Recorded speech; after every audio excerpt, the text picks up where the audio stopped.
Hey everybody, it's me, Shauna Pilar. How you guys doing? I'm a little bit under the weather, so sorry I'm like super nasally and might cough or something during this video, or sniff. I wanted to, in the last video I said that I was going to be talking about the the Super Soul Conversations podcast with Brene Brown on the anatomy of trust. And I did make a video for that, but it was almost 30 minutes long and I went into several different tangents, and I I can relate that information into so many different things. So I think what I'm going to do is try to focus on one topic at a time. But I highly recommend going to listen to it. Her way of breaking down what trust is pretty amazing. So I definitely recommend it. I wanted to sort of touch on and go into a little bit of detail about the most recent Pensive Pilar that I posted, the one with the words. And sort of give more details about what's been happening and where these last couple of videos are coming from, and give some examples as to what's going on. I was also asked by one of my viewers to give you guys my list of non-negotiables, which I will do, but I attempted that already, got a little emotional because basically my list of non-negotiables went out the door a long time ago, so now I have to relearn, not relearn, but basically make them a thing again if I ever decide to get into another relationship. But anyways, the most recent Pensive Pilar I posted says, someone recently asked me how would the reaction or tone be if someone met you without me around. While I can't answer that for other people as the subject, it made me look at how someone might think of me based on the people that I know and keep around me. They are a reflection of me in some way, after all. I'm putting forth a conscious effort to be more cognizant of the energy I keep, radiate, associate, and surround myself with. I will no longer take part in energies that denounce who and what I want to reflect. And on a different Pensive Pilar that I haven't posted yet, I included this quote, which I can tie into. It says, "To say nothing is saying something. You must denounce things you are against, or one might believe that you support things you do not." And I can tie this into a couple of different things that I've talked about recently, and also the type of person that I am. But I think the type of person that I am I'll get into on another on the next video, because I was recently told that I'm not being a good friend when I'm lecturing.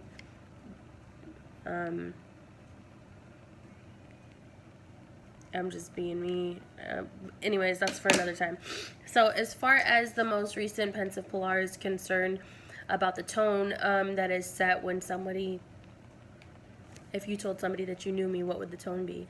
If I told somebody that I knew you, what would the reaction be? I can tie this into both the relationship and the friendship in my life that have just ended, because part of the reason why I fell back on why I fell back on the friendship was because that person wasn't doing things that I supported, condoned, could find a rational reason for why it was happening, and I didn't want to be associated with it. I didn't want it to infiltrate my relationship in any way, which it ended up doing. And I didn't want people to think that I was the type of way, or I lived the type of way, made the type of choices that she was making, because I never would. So that's how it ties into the most recent Pensive Pilar that I posted.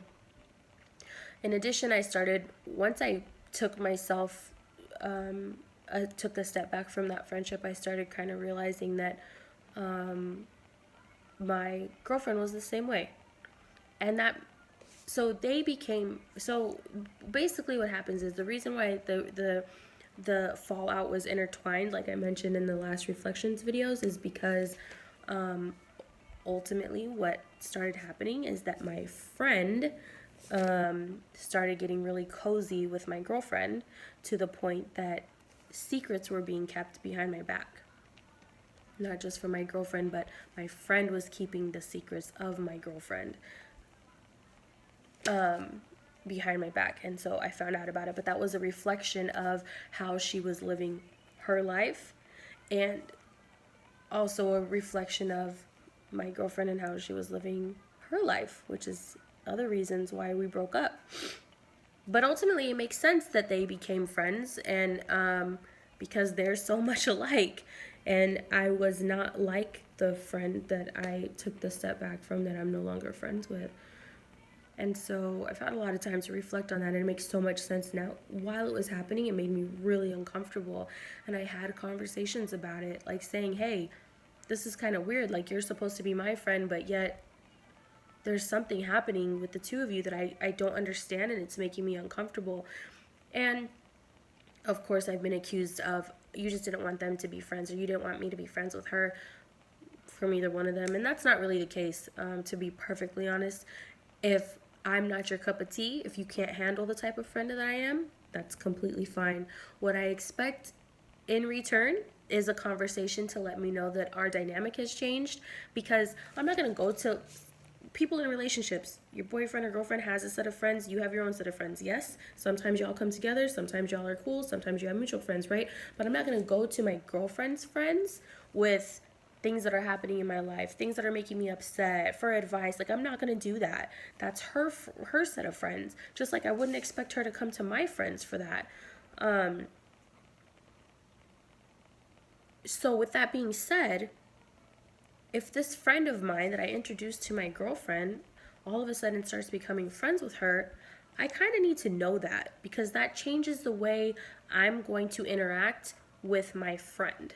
If you are now my girlfriend's friend, you are no longer my friend in the same way. It doesn't make us enemies. It doesn't mean we're not cool. It just means that I'm not coming to you the same way I used to, because now the dynamic is different. Point blank, period. So all I ever expected was for that to be a conversation, was for just to be real about it. Like, okay, if you don't want to be my friend, I'm not your cup of tea, you can't handle me, whatever, that's fine. I'm not everybody's cup of tea. I don't really want to be. I'm not. It's fine. So, as it relates to the Pensive Pilar, like, I started noticing that, now looking back on it, it makes sense. They make better friends because they are more alike. They treat their relationships the same. Their friends are the same. I definitely know now that I'm not immune to the way that my girlfriend operates. It was the same the entire time, and birds of a feather flock together. So I noticed that too. But anyway, so that's the takeaway from the most recent Pensive Pilar, is that you can find out a lot about somebody not only based on how they treat you and what they say to you, but the people that they associate with and how they react to them. If your spouse isn't going to tell another person who's cheating on their spouse that they're wrong for that, they're going to take part in it in some way, shape, or form, like blocking them off of Snapchat, then they're part of that behavior. They condone that behavior, they support that behavior, and probably will have that in their background as well, if not currently in their current relationship, which was what was happening to me. So I hope that gives you guys kind of a better idea of where I was going with that Pensive Pilar, the one that I posted recently. So it is what it is. But yeah, don't forget, be true to yourself and love yourself. Follow your gut and your intuition. Communicate. Listen. Have a good night, y'all.